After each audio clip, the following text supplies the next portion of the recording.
Berbagai analisis dan report dari berbagai institusi mengatakan bahwa pada tahun 2045, negara kita, Indonesia, akan menjadi salah satu negara terbesar, tepatnya nomor 4 terbesar, in terms of GDP ya. Jadi GDP kita diproyeksikan akan naik dari 1 triliun dolar sekarang menjadi 9 triliun dolar. Nah, jadi angka 9 triliun dolar nanti itu lebih tinggi daripada Jepang, ya, lebih tinggi juga daripada berbagai negara di Eropa. Jadi kita hanya akan di bawah China, India, US, kita. Nah, tapi ada masalahnya. Masalahnya adalah rupiah kita itu lemah banget. Jadi rupiah kita tuh sejak tahun 1970-an sampai sekarang, itu tahun 70 tuh 1 dolar itu mungkin sekitar 400 rupiah. Sekarang 1 dolar hampir 16.000. Nah, sebenarnya apa sih yang membuat, kenapa sih rupiah kita kok begitu lemah? Kenapa bisa terdepresiasi sedemikian besar dalam jangka waktu 1970 sampai sekarang? Dan apa sih beberapa hal yang mungkin bisa membuat rupiah lebih kuat? Nah, kita akan lanjutkan di video ini.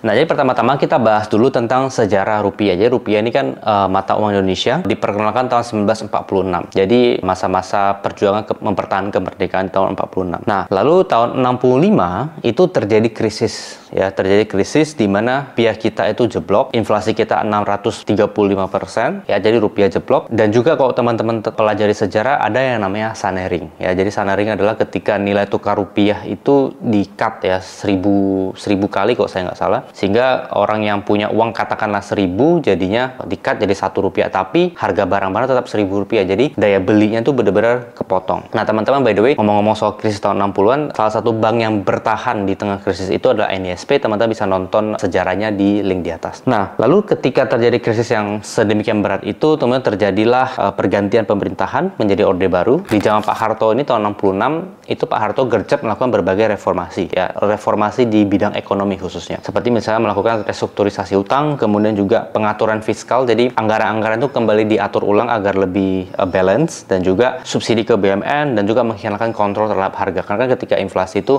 ada kontrol terhadap harga, dan itu dicabut, ya. Kemudian pemulihan perbankan, jadi bank-bank yang sebelumnya kena krisis yaitu dibantu, ya, menguatkan peran central bank, bank sentral, kemudian meningkatkan akses terhadap kredit, jadi bank-bank tadi berfungsi untuk menyalurkan kredit, bukan hanya mengumpulkan duit, tapi untuk menyalurkan kredit kepada masyarakat sehingga bisnis bisa berputar, ya. Ketika bisnis berputar, dia ekspansi, dia nambah pegawai, sehingga overall ekonomi most people itu benefit dari situ, ya. Dan juga mengizinkan pembentukan bank-bank asing, ya, bank-bank asing untuk membuka cabang di Indonesia. Nah, kemudian ada juga mengundang investasi asing. Jadi memang ini cukup kontroversi kalau saya pelajari dalam sejarah, karena kayak misalnya Freeport, ya, diberikan akses untuk mengolah sumber daya alam di Papua dan sebagainya, tapi itu dilakukan untuk reformasi ekonomi supaya ekonomi kita bisa berputar pada saat itu, ya. Kemudian juga ada program untuk food security, ya, swasembada pangan. Nah, lalu singkat cerita tahun 70-an Indonesia itu menerima windfall profit. Jadi windfall profit itu adalah rezeki nomplok istilahnya. Seperti Indonesia sekarang. Indonesia sekarang itu mungkin teman-teman tidak sadari, atau teman-teman mungkin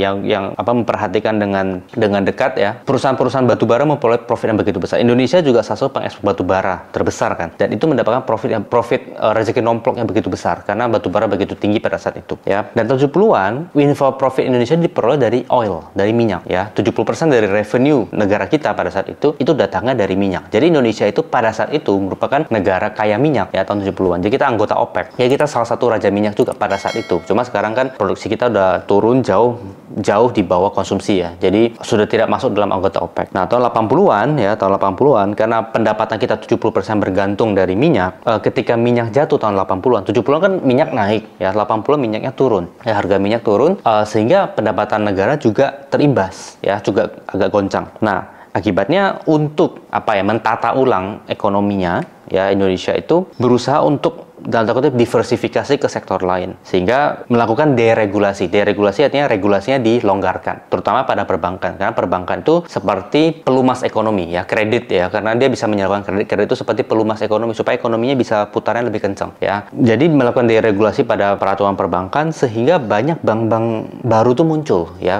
Pebisnis besar, konglomerat tuh bikin bank, ya. Jadi bikin bank itu gampang untuk dibikin pada saat itu, akhirnya ya menjamur bank itu jamur, dan juga dengan harapan pertumbuhan ekonomi bisa terjadi karena kan melakukan kredit dan sebagainya. Tapi kalau kita flashback fast forward, ya, tahun 80-an ketika deregulasi perbankan, ternyata hal ini memang ada positifnya tapi juga ada negatifnya sering berjalannya waktu, karena kalau misalnya regulasinya longgar terus, ya, bank-bank ini bisa dalam tanda kutip menyalahgunakan, ya, sama lah, bukan hanya bank tapi semua hal kalau misalnya dikasih kelonggaran pasti ada potensi melakukan penyalahgunaan. Nah, bank-bank di Indonesia kalau teman-teman pelajari pada saat itu ya banyak grup-grup besar ya, grup konglomerat besar yang punya bank ya. Bank itu kan mengumpulkan dana dari masyarakat terus kreditnya disalurkan. Nah, gak sedikit juga grup-grup besar yang punya bank itu dia kumpulin dana masyarakat kemudian duitnya dipinjamkan ke grupnya sendiri ya, jadi insider lending. Jadi makanya yang kaya makin kaya pada saat itu. Sekarang juga sih. Jadi yang kaya ya makin kaya gitu. Karena dia mengumpulkan dana dari masyarakat, kemudian duitnya dipinjamkan ke grupnya sendiri. Dan itu akhirnya memudahkan dia untuk ekspansi bisnis lebih besar, meskipun secara overall dia bisa hire lebih banyak karyawan, ya tapi benefit paling besar ya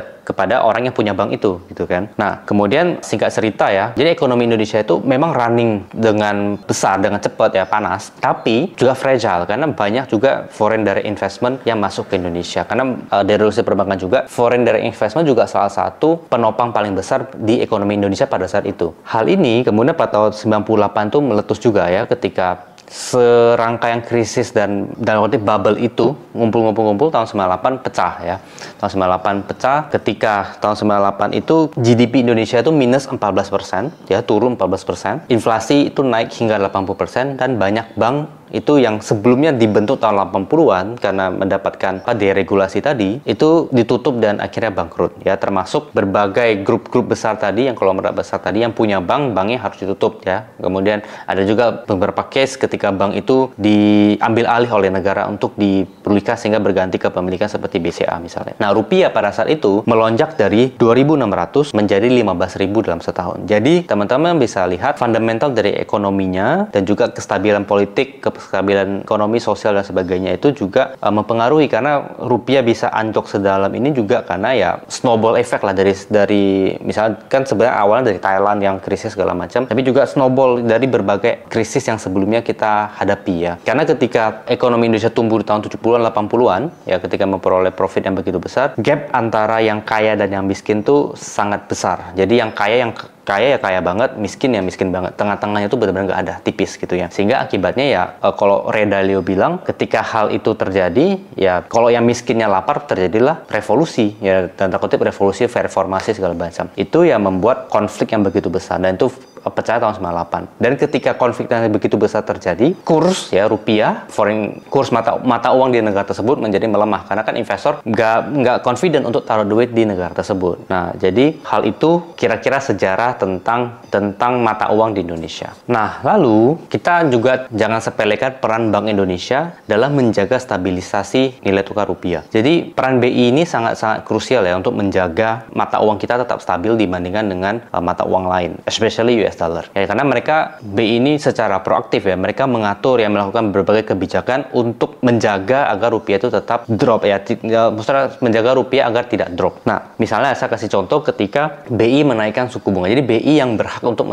yang melakukan sebuah kebijakan ya, melakukan untuk menaikkan suku bunga menjadi 6%. Padahal tahun 2021-2022 suku bunga kita baru 3,5%. Tapi ketika Amerika terjadi inflasi ya, the Fed ya menaikkan bunga mereka, suku bunga mereka dinaikin. Sehingga kalau sebelumnya suku bunga Amerika itu 0%, kita 3,5%, ya duit dari luar ya mungkin nggak akan taruh di Amerika, tapi taruhnya di negara-negara berkembang. Karena di negara berkembang seperti Indonesia masih dapat yield 3,5% minimal, ya kan? Tapi kalau misalnya ketika Amerika naikin bunga jadi 3,3%-an ya otomatis kayak negara berkembang seperti Indonesia, loh kok yieldnya sama dengan US gitu, mending uang itu dipindahin ke US ya kan. Nah, gimana supaya duit itu keluar kan dari Indonesia pindah ke US kok misalnya bunga di Amerika naik. Nah, bagaimana supaya duit ini tidak keluar? Ya, salah satu caranya itu adalah menaikkan bunga suku bunga di Indonesia ya. Jadi BI naikkan jadi 6%. Ya, jadi kalau 6% di Amerika 3%-an sekian, masih ada yield di Indonesia. Akhirnya ya mungkin outflow masih terjadi. Outflow itu ya duit keluar dari Indonesia itu masih terjadi, tapi dengan rate yang lebih lambat misalnya. Ya, jadi kalau misalnya bunga nggak dinaikin, ya rupiah kita bakal drop lebih parah karena investor dari luar buang rupiah untuk pindah ke US dollar. Ya, jadi itulah peran dari suku bunga bagaimana menjaga stabilisasi rupiah. Nah, meskipun itu bisa menjaga rupiah, tapi ini juga pedang bermata dua, karena ketika misalnya bunga itu dinaikin, bisnis-bisnis yang mau pinjam duit untuk ekspansi, untuk buka pabrik baru misalnya, untuk buka produksi baru, mungkin mereka mikir-mikir atau berhenti ya, atau mereka nunda ekspansi mereka. Misalnya saya kasih contoh gini, misalnya ada sebuah pabrik gitu ya, dia mau beli sebuah bisnis ya, dia mau beli, mau bangun pabrik, nilainya 100 M misalnya. Nah, biasanya ketika dia ekspansi, perusahaan itu ekspansi, ada pinjam duit bank kan, misalnya dia pinjam duit bank 100 M juga. Kalau dulu, katakanlah kita simpelnya aja, kalau dulu misalnya dia pinjam itu bunga 3,5%, berarti biaya per tahun dia bayar 3,5 M. Tapi karena bunga itu naik ya, bunga naik, kemudian inflasi juga naik, bahan baku naik ya, kemudian bahan untuk bangun pabriknya juga naik, ya semua kosnya naik. Akhirnya bisa jadi kos untuk membangun pabriknya lebih tinggi, katakanlah 120 M misalnya. Nah, 120 M ini dia harus pinjam ke bank kan, untuk bangun pabriknya kan. Tapi 120 M ini dia pinjam dengan bunga 6% misalnya. Nah, 6% berarti udah 7,2 M. Jadi dari awalnya dia pinjam harusnya kosnya cuma 3,5 M, sekarang kos pinjaman dia 7,2 M. Nah, jadi kan kosnya naik 2 kali lipat, bahan baku juga naik 2 kali lipat. Bisa jadi pemilik pabrik mikir, kos gua naik, mending nggak usah ekspansi dulu lah, tahan dulu gitu. Tunggu sampai kondisi lebih settle ya, baru ekspansi misalnya. Nah, sehingga akibatnya apa? Akibatnya duit yang 120 M yang harusnya bisa digunakan untuk bangun pabrik ya, kok bisa bangun pabrik kan dia beli lahan tuh, beli lahan dari lahan di Indonesia yang punya mungkin developer di Indonesia ya. Atau misalnya dia pas bangun pabrik, dia butuh bahan baku segala macam ya, untuk bahan bangunan segala macam juga ngambil dari toko-toko di Indonesia ya, dari supply di Indonesia. Nah, duit itu tidak berputar kan, jadi dia terhambat, tidak berputar. Nah, jadi ini pedang bermata dua. Kalau misalnya kita naikin bunga, ya efeknya perusahaan-perusahaan yang mau ekspansi juga tertahan. Atau mungkin kosnya mereka jadi naik gitu. Nah, di satu sisi kalau bisa dibiarin aja ya bunganya tetap rendah, rupiah kita jadi melemah banget, ya perusahaan-perusahaan yang mau impor bahan baku, karena banyak loh perusahaan-perusahaan Indonesia itu yang bahan bakunya itu masih impor karena Indonesia belum bisa produce. Itu impor ya, bahan baku kosnya mereka jadi naik kan. Nah, jadi ini benar-benar satu hal yang bisa dibilang cukup sulit dicari ya titik tengah lah, supaya karena nggak ada yang enak ya, sama-sama nggak enak gitu loh. Jadi ya mencari titik tengah supaya efeknya itu ya memang nggak enak, tapi nggak enaknya nggak terlalu banyak ya. Nah, jadi ini BI juga menggunakan instrumen moneter ya. Jadi 2023 kemarin akhir tahun ya, BI menerbitkan sekuritas valuta asing Bank Indonesia SVBI dan juga sukuk falas Bank Indonesia. Jadi simpelnya ini adalah surat hutang tapi dalam US dollar. Ya, dalam US dollar.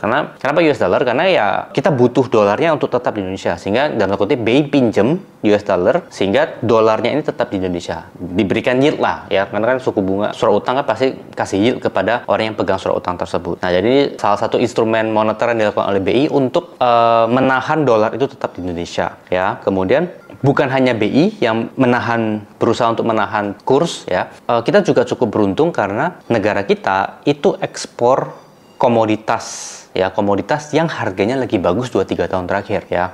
Jadi batu bara itu sempat $400 ya, meskipun sekarang sudah turun, tapi sempat $200, $100 itu masih harga yang sangat-sangat bagus bagi produsen batu bara. CPO juga harganya juga ya cukup oke gitu. Jadi komoditas andalan Indonesia, batu bara juga CPO, mungkin yang diproduksi oleh Indonesia itu yang dikonsumsi oleh domestik itu paling cuma 25%. Ya, 75%-nya itu mungkin ya diekspor ke luar negeri. Dan pas diekspor itu ke luar negeri dengan harga yang bagus, ya akhirnya duitnya kan masuk ke Indonesia kan. Nah, makanya kita bisa merasakan bahwa negara kita inflasinya itu relatif tidak setinggi negara-negara lain. Negara-negara yang impor bahan baku ya, yang impor bahan bakunya naik. Karena kan mereka impor bahan baku yang nilainya tuh naik begitu banyak gitu kan. Kayak di Eropa pada saat itu terjadi krisis energi, krisis listrik mereka naik luar biasa. Dan itu memicu inflasi karena listrik kan dipakai untuk bukan hanya household tapi juga pabrik dan sebagainya. Jadi kita sangat-sangat beruntung karena kita mengekspor komoditas ya yang harganya lagi bagus, sehingga relatif bagi kita inflasi tidak terlalu berasa. Jadi kita sangat-sangat beruntung sebenarnya. Teman-teman bisa bayangkan kalau misalnya kita tidak mengekspor, malah kita yang mengimpor. Bayangkan kita impor batu bara,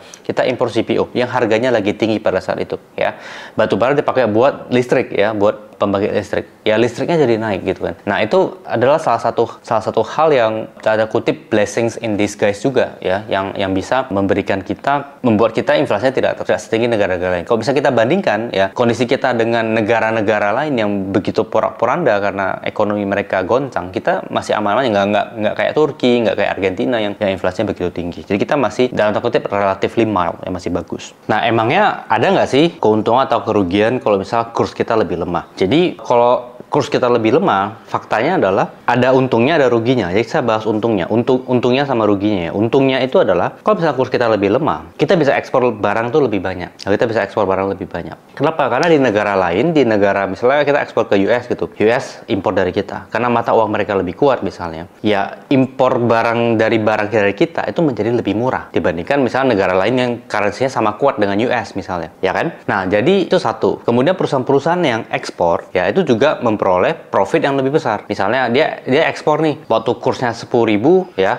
dia ekspor dapat duit $100. Kalau misalnya duit di Indonesia $100 itu 10.000, ya berarti 100 kali 10.000 berarti 1 juta. Tapi kalau misalnya dia ekspor dengan angka yang sama $100, tapi kurs kita jadi 15.000, ya dia dapat duit 1,5 juta, ya naik 50% gitu loh. Jadi dengan kurs yang lebih lemah, perusahaan yang mengekspor mendapatkan profit dalam rupiah yang lebih besar. Nah, kemudian berikutnya itu adalah tourism. Ya, tourism juga ada efeknya. Karena kalau misalnya kurs kita lebih lemah, negara lain itu lebih kuat, ya. Turis dari negara tersebut datang ke Indonesia, mungkin di negara itu dia orang yang biasa-biasa aja, tapi karena dia punya currency lebih kuat, dia masuk ke Indonesia. Dia mungkin hidupnya udah kayak sultan gitu di Indonesia. Kesana kayak sultan. Saya pernah baca kalau nggak salah cerita tentang janitor atau penjaga restoran gitu. Dia mau pensiun, ya kalau nggak salah di Finland atau Norway, sekitar itu di Skandinavia lah. Dia mau pensiun, terus dia pilih Bali, ya. Di negara itu mungkin dia biasa-biasa banget gitu ya. Tapi ketika dia pensiun di Bali, dia kaya banget karena currency kita lebih lemah, ya, sehingga turisme masuk ke, karena kalau misalnya dia tinggal di Indonesia, misalnya dia tinggal di Bali gitu ya, ya dia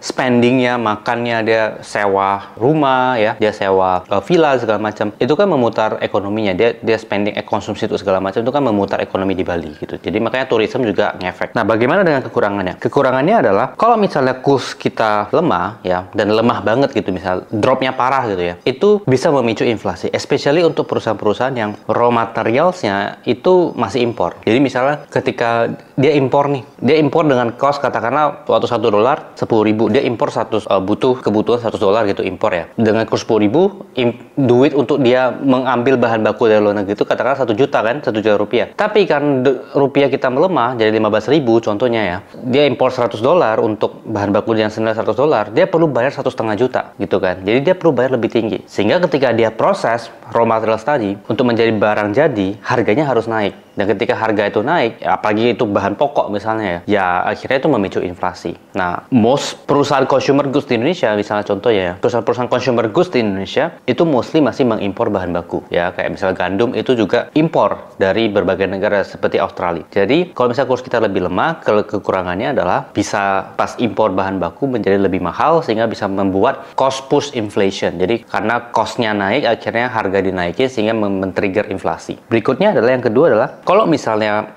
dengan kurs yang lebih lemah, perusahaan-perusahaan tadi nggak perlu efisiensi, ya dong. Perusahaan yang ekspor ya, perusahaan yang mengekspor tadi, dia nggak perlu efisiensi. Kenapa? Ya kursnya melemah saja, saya dapat duit lebih banyak kan gitu. Ya dia nggak usah ngapain saya susah-susah efisiensi. Jadi kalau misalnya dia tidak lakukan efisiensi, ya dia over the long run, ya produktivitasnya nggak akan meningkat, malah akan menurun karena dia nggak ada insentif untuk melakukan efisiensi. Beda kalau misalnya perusahaannya itu yang tadi yang mengimpor, ya bisa kalau misalnya perusahaan yang mengimpor, dia harus cari cara supaya efisiensi. Ya karena Indonesia mostly dia mengekspor dan kita benefit dari, dalam tanda kutip kita benefit ya, ada benefit dari penurunan mata uang. Ya perusahaan-perusahaan mengekspor tidak ada insentif untuk efisiensi. Tentu perusahaan-perusahaan yang hebat ya, mau kondisi seperti apapun dia akan berusaha untuk efisiensi. Nah, apakah rupiah kita bisa lebih kuat? Kalau misalnya dari prediksi-prediksi tadi bahwa Indonesia kita akan menjadi negara terbesar keempat di dunia secara ekonomi, mungkin kurs kalau misalnya itu terjadi, kurs kita mungkin akan lebih kuat. Mungkin ya, sekali lagi saya nggak tahu apa yang akan terjadi masa depan. Nah, tapi beberapa hal yang membuat rupiah kita kuat itu pertama adalah secara makroekonomi stabil. Jadi kalau misalnya makroekonomi kita stabil, sosial politik kita stabil ya, itu ya harusnya rupiah kita kan lebih kuat dibanding kalau misalnya negara kita chaos segala macam, ya kan, itu secara obviously gitu. Nah, bagaimana ekonomi kita bisa stabil? Ya satu, masyarakat kita harus rukun. Ya kalau misalnya kita rukun ya, nggak saling bacok-bacokan, nggak saling bunuh-bunuhan ya, rakyatnya itu rukun, hidup rukun, ya bertetangga dengan baik. Karena kalau misalnya hidupnya rukun, bisnis bisa berjalan dengan baik gitu loh. Jadi bisnis bisa berjalan. Kalau misalnya ada orang dagang terus tiba-tiba rusuh rusuh ya gimana? Nggak bisa dagang gitu kan. Kalau misalnya mau dagang dikit-dikit demo gitu. Ya gimana, bisnis nggak bisa berjalan dengan baik, produksi nggak bisa berjalan dengan baik. That's why sebisa mungkin ya kita hidup dengan rukun supaya ekonomi kita bisa bertumbuh. Kalau ekonomi kita bertumbuh, at the end of the day, secara overall kita akan menerima manfaatnya. Dan juga kita punya kurs bisa lebih kuat. Nah, yang kedua adalah neraca perdagangan. Simpelnya neraca perdagangan itu adalah selisih antara ekspor dengan impor. Kalau misalnya ekspor kita lebih besar daripada impor, ya kita mendapatkan surplus. Kalau misalnya ekspor kita lebih kecil, kita defisit. Nah, Indonesia ini kalau teman-teman lihat dari grafik ini, mostly itu surplus. Ya, memang ada beberapa periode seperti di sini, itu neraca kita itu negatif ya, jadi kita